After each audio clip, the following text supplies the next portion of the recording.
The thing with the Kaylee doesn't surprise me because I've been anti-religion for a long time.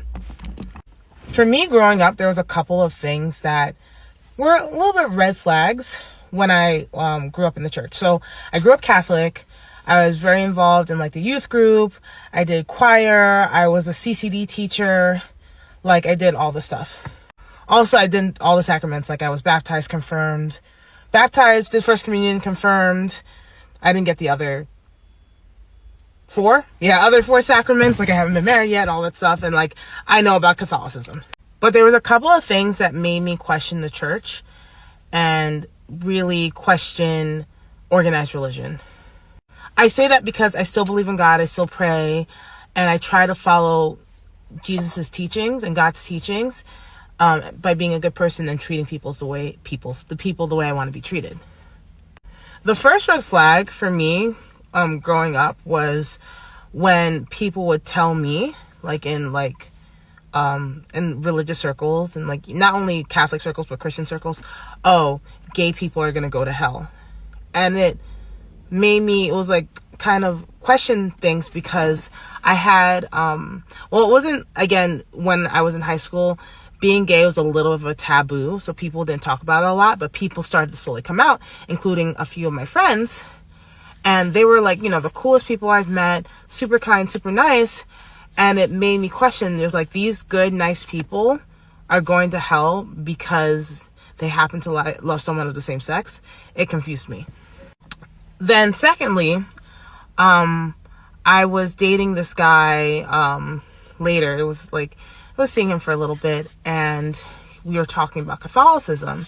And he all of a sudden said like, oh, the priests in your church, because at the time I was still going to church, the priests in your church are PDF files.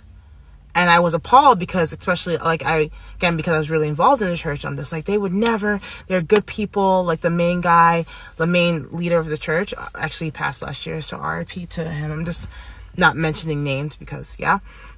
And I was like, no, he would never. He's a good man. He's a good priest. He leads the church well. And he's like, well, that may be so.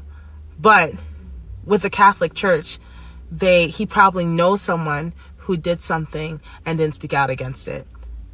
And like the fact that a lot of priests were shuffled around through different parishes made me question that too. So that was kind of a second red flag and kind of question me being so into the Catholic Church. The third thing was kind of overarching, but I remember coming back home. I think it was when I came back home from China and I went to church with my mom. It might be a bit before. It's probably when I was in college, but we went to church and it was for Christmas Eve Mass. And in my area, it's a mix. So you have everyone from every culture, so white, black, Hispanic, Asian, all over. But the church I go to is in a predominantly Hispanic and black area.